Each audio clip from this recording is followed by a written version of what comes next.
Hi everyone, it's Caitlin. So in today's video, I just wanted to share how I learned to read tarot. I'll do a separate video with tips on how you can learn if you're interested.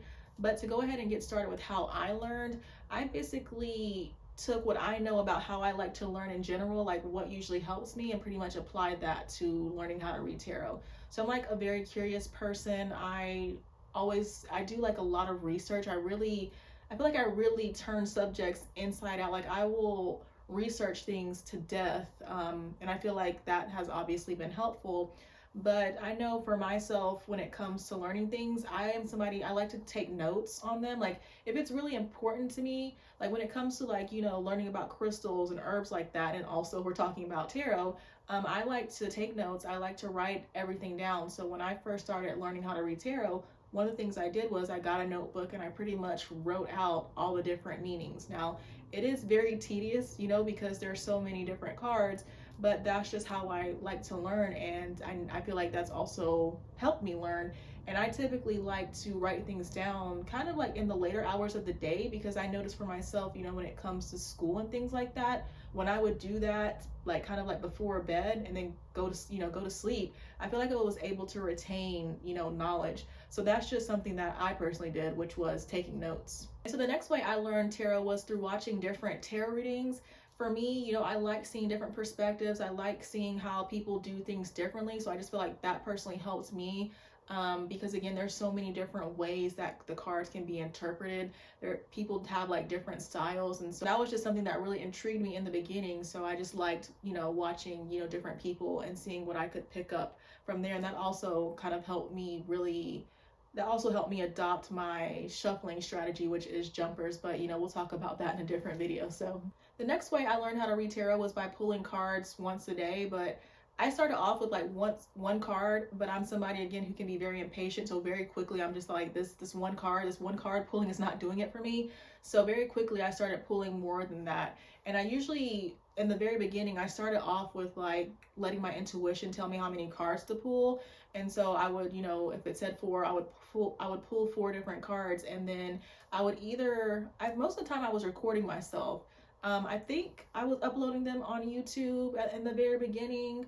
I don't really even know why I was doing that. I just kind of felt like that would help me progress on my journey, I guess is the only thing I can say about it. So yeah, I started off with pulling like one card and then very quickly progressed into more cards. And then I would just practice that way. I would, look at the cards, I would look at the images, I would kind of get a feel for the energy. I would refer to my book.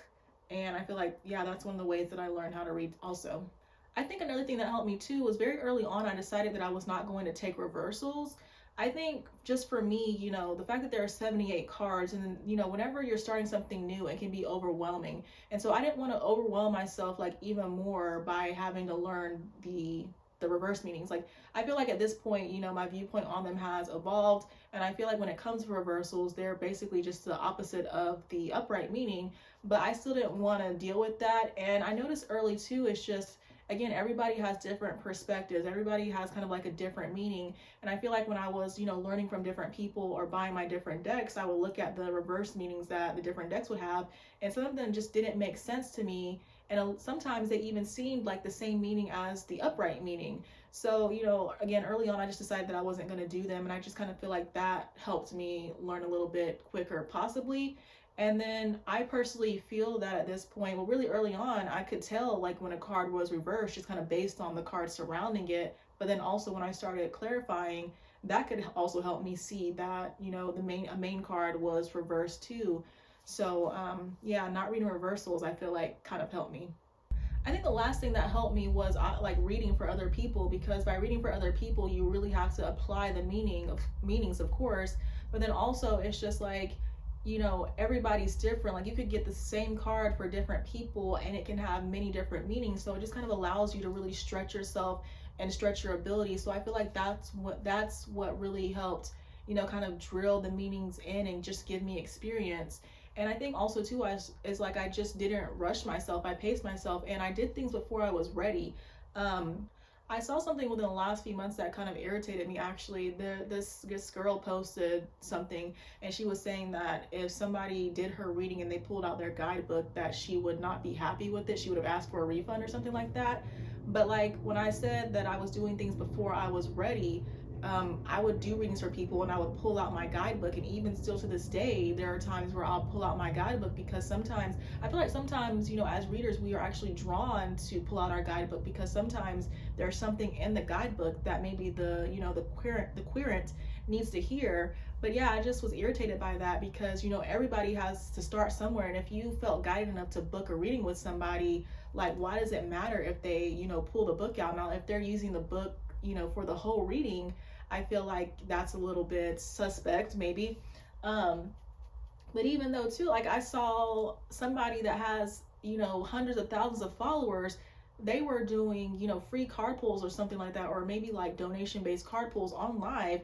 And the whole time they were just they were reading from their guidebook to give the messages to people. And I thought that was pretty interesting. I wouldn't do that. But, you know, again, if somebody pulls out their guidebook in a reading, that I don't feel like that would bother me. And again, I still do it from time to time. Um, but yeah, like just reading for other people, giving myself time to really like grasp things. I really think that, you know, helped me. And again, doing things before I was ready, because you're never going to be 100% ready for anything. And if you're waiting to be 100% ready for anything, then you're never going to be ready, because oftentimes we are finding like there's something that our mind will try to find to tell us that we're not ready. And then again, that can lead you to getting nowhere. So I think buying different decks helped me too, because, you know, different decks have different aesthetics, different creators have different meanings.